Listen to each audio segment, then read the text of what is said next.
Assalamualaikum warahmatullahi wabarakatuh.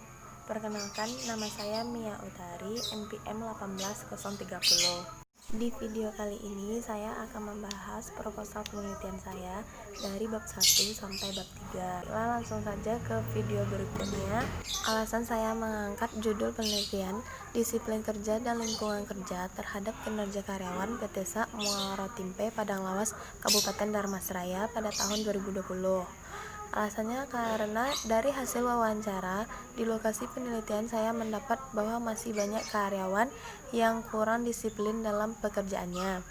Masih banyak karyawan yang suka melalaikan tugasnya dan suka terlambat untuk datang bekerja, serta lingkungan kerja karyawan yang terlihat tidak nyaman di sebagai lokasi, yang membuat karyawan kurang nyaman dan betah dalam menjalankan fenomena di lingkungan kerja karena terdapat beberapa area yang dinilai kurang baik karena kondisi suhu udara yang dirasakan kurang sejuk, bahkan terkadang terasa panas, bahkan juga pencahayaan yang kurang baik.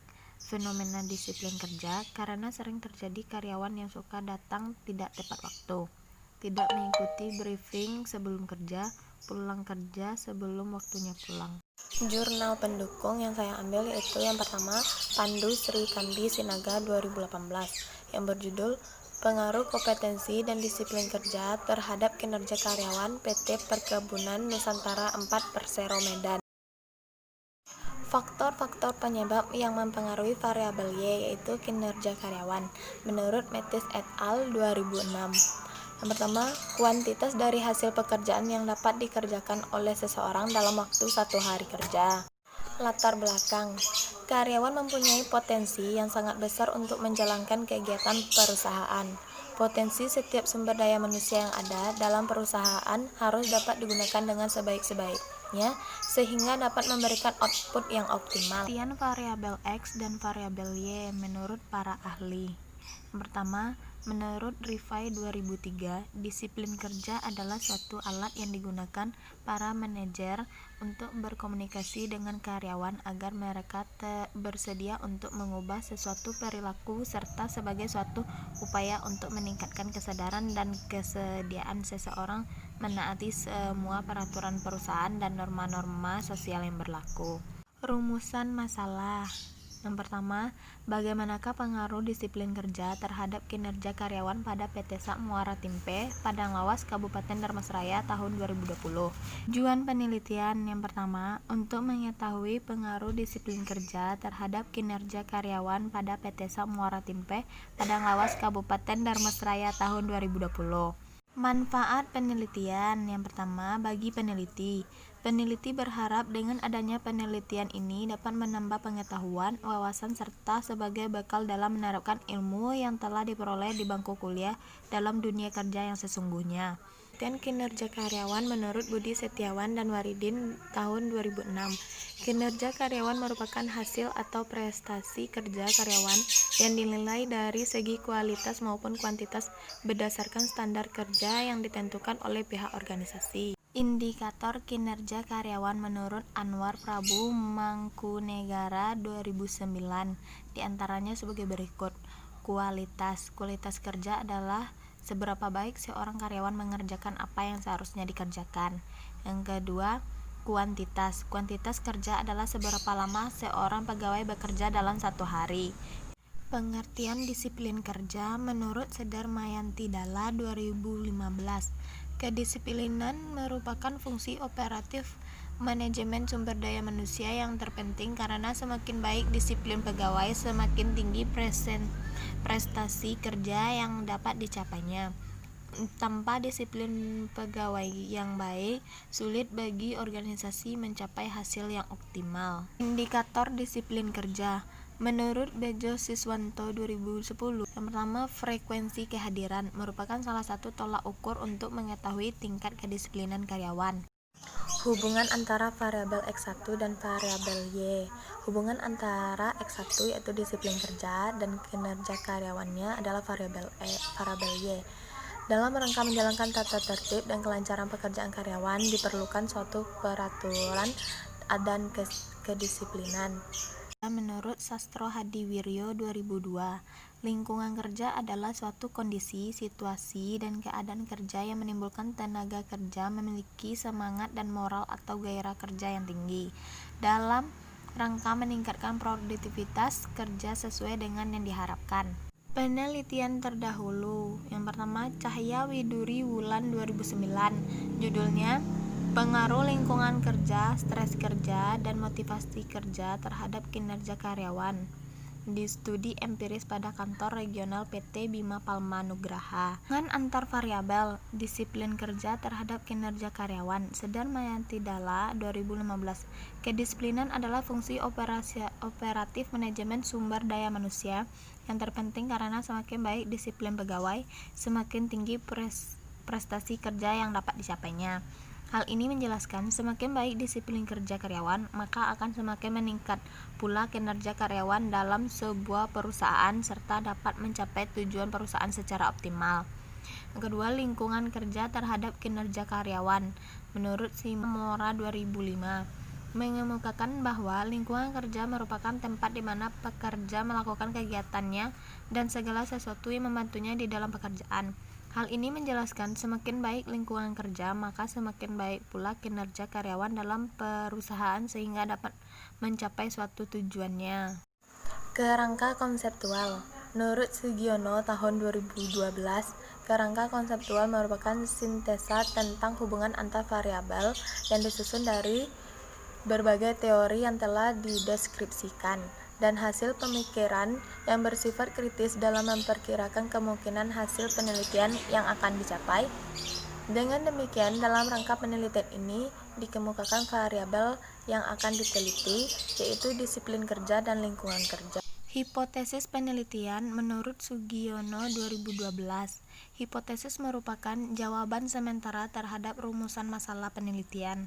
Oleh karena itu, rumusan masalah penelitian biasanya disusun dalam bentuk kalimat pernyataan. Jenis penelitian. Jenis penelitian ini bisa digolongkan kepada penelitian asosiatif.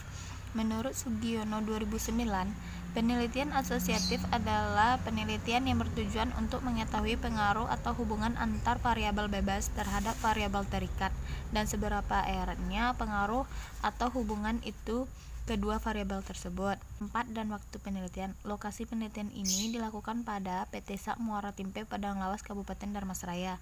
Sedangkan penelitian ini dilaksanakan pada tahun 2020. Variabel penelitian menurut Sugiono 2011 adalah suatu atribut penelitian yang berbentuk sifat atau nilai dari orang, objek, atau suatu kegiatan yang memiliki variasi tertentu, kemudian dipelajari oleh peneliti dan sekaligus ditetapkan sebagai suatu kesimpulan. Populasi menurut Hadari Nawawi tahun 1983, populasi adalah keseluruhan objek penelitian yang terdiri atas manusia, hewan, benda-benda, tumbuhan, peristiwa, gejala, ataupun nilai tes sebagai sumber data yang mempunyai karakteristik tertentu dalam suatu penelitian yang dilakukan. Sampel menurut Sugiono 2016, sampel merupakan bagian dari jumlah dan karakteristik yang dimiliki oleh populasi. Data berdasarkan dari sifat yang digunakan dalam penelitian ini adalah data kuantitatif, yaitu data yang berbentuk angka atau yang dapat dihitung. Data kualitatif yaitu data yang berbentuk kalimat atau gambar. Sumber data. Data yang digunakan dalam penelitian diperoleh dari berbagai sumber yang terdiri dari data primer. Data primer dalam penelitian ini adalah hasil wawancara dan jawaban kuesioner yang disebarkan kepada karyawan bagian kantor PT SAK Muara Timpe, Padang Lawas, Kabupaten Dharmasraya. Data sekunder, data yang diperoleh dalam bentuk publikasi pihak lain. Teknik pengumpulan data. Metode pengumpulan data yang digunakan dalam penelitian PT SAK Muara Timpe, Padang Lawas, Kabupaten Dharmasraya adalah metode kuesioner atau angket. Instrumen penelitian menurut Sugiono 2016, instrumen yang valid berarti alat ukur atau kuesioner yang digunakan untuk mendapatkan data itu valid. Berarti instrumen tersebut dapat digunakan untuk mengukur apa yang seharusnya diukur. Dan instrumen yang reliable adalah instrumen yang bila digunakan beberapa kali untuk mengukur objek yang sama akan menghasilkan data yang sama. Uji validitas menurut Anwar 2008. Validitas merupakan keakuratan alat ukur sesuai dengan tujuan ukurannya. Uji reliabilitas. Reliabilitas berasal dari kata reliability yang mempunyai asal kata rely dan ability. Pengukuran yang memiliki reliabilitas tinggi tersebut sebagai pengukuran yang reliable. Tingkat capaian responden. Menurut Arikunto tahun 2013 mengukakan kriteria jawaban responden sebagai berikut. Jika TCR berkisar antara 81 sampai 100%, maka bisa dikatakan sangat baik.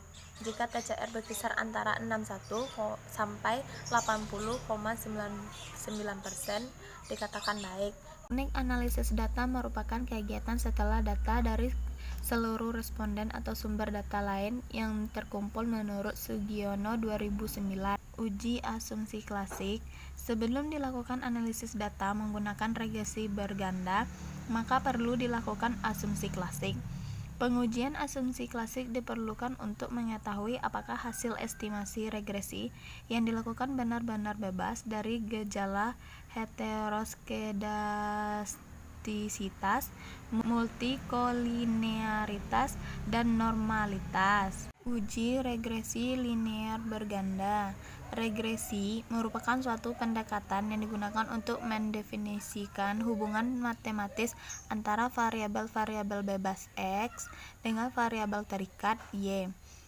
Nah, inilah contoh dari model regresi dinyatakan dalam persamaan. Uji T digunakan untuk menguji pengaruh secara parsial antara variabel bebas terhadap variabel terikat dengan asumsi lain dianggap konstan dengan batas toleransi kesalahan standar error 5%.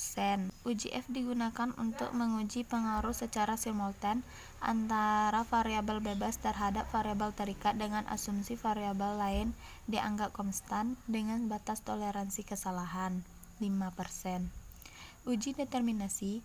Koefisien determinasi berguna mengukur seberapa jauh kemampuan model dalam menerangkan variasi variabel independen. Definisi operasional. Menurut Azwar 2007, definisi operasional adalah suatu definisi mengenai variabel yang dirumuskan berdasarkan karakteristik variabel tersebut yang dapat diamati. Pengukuran variabel dalam penelitian ini menggunakan skala Likert karena dapat dipergunakan mengukur sikap, pendapat, dan persepsi seseorang tentang suatu gejala atau fenomena yang terjadi dengan bentuk pertanyaan positif untuk mengukur sikap positif dan bentuk pertanyaan negatif untuk mengukur sikap negatif. Sekian video pembahasan tentang proposal saya dari bab 1 sampai bab 3. Saya ucapkan terima kasih.